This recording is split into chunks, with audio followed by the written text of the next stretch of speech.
Hello दोस्तों, आप सभी का स्वागत है मेरे YouTube चैनल पे।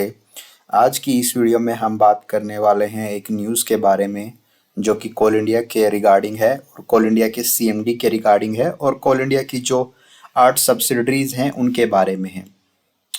तो जो PMO ऑफिस है यानी कि जो प्राइम मिनिस्टर्स ऑफिस है, उन्होंने CIL को कोल इंडिया को कुछ इंस्ट्रक्शंस दिए हैं कि जो उसकी 8 सब्सिडरीज हैं उनको स्टॉक मार्केट पे लिस्ट किया जाए, यानी उनको लिस्टेड कंपनीज बनाया जाए और ये काम 2030 तक पूरा हो जाना चाहिए। अब स्टॉक मार्केट पे लिस्ट होने से जैसे कोल इंडिया एक लिस्टेड कंपनी है स्टॉक मार्केट में, तो उससे होता क्या है कि कंपनी में ट्रांसपेरेंसी आती है, क्योंकि कंपनी के जो शेयर्स होते हैं वो पब्लिक के पास जाते हैं, गवर्नमेंट से निकल के वो आम लोगों के हाथ में जाते हैं। और उस टाइम क्या होता है कि कंपनी की जवाबदेही बढ़ती है लोगों के प्रति भी, जिसने उसके शेयर्स खरीदे हैं। तो गवर्नमेंट भी यही चाहती है कि इन जो इसकी सब्सिडरीज हैं कोल इंडिया की, वो मोर ट्रांसपेरेंट बने। जैसे आप सभी को पता होगा कि वो सब मिनी रत्नास कंपनीज हैं, सब्सिडरी कंपनीज जो है वो मिनी रत्ना कंपनीज है। अब गवर्नमेंट चाहती है कि वो स्टॉक मार्केट पे भी लिस्ट हों, और स्टॉक मार्केट पे लिस्ट होने का जो टारगेट है वो जो गवर्नमेंट ने दिया है वो कोल इंडिया को 2030 तक का दिया है कि सारी सब्सिडरीज जो कि हैं CCL, BCCL, ECL, WCL, SCCL, NCL, MCL और CMPDIL।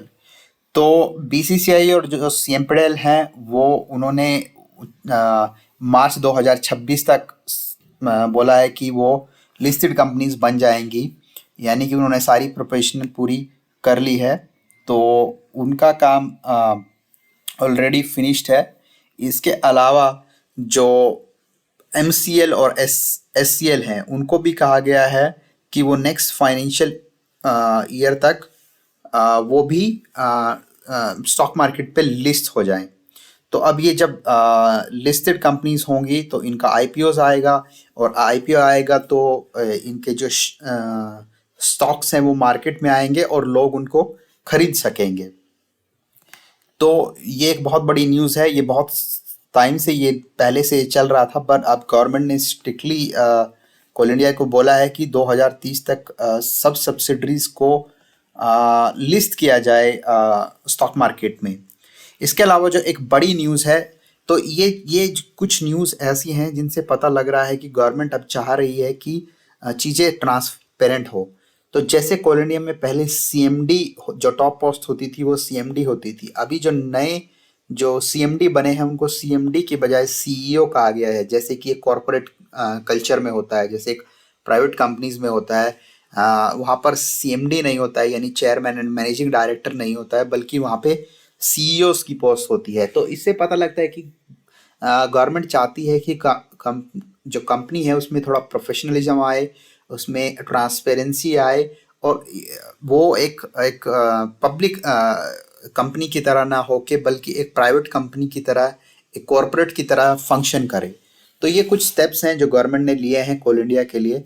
अब इनका कितना इम्पैक्ट होगा ये तो आने वाले टाइम में पता लगेगा, पर फिलहाल के लिए ये कुछ स्टेप्स हैं जो गवर्नमेंट ले रही है।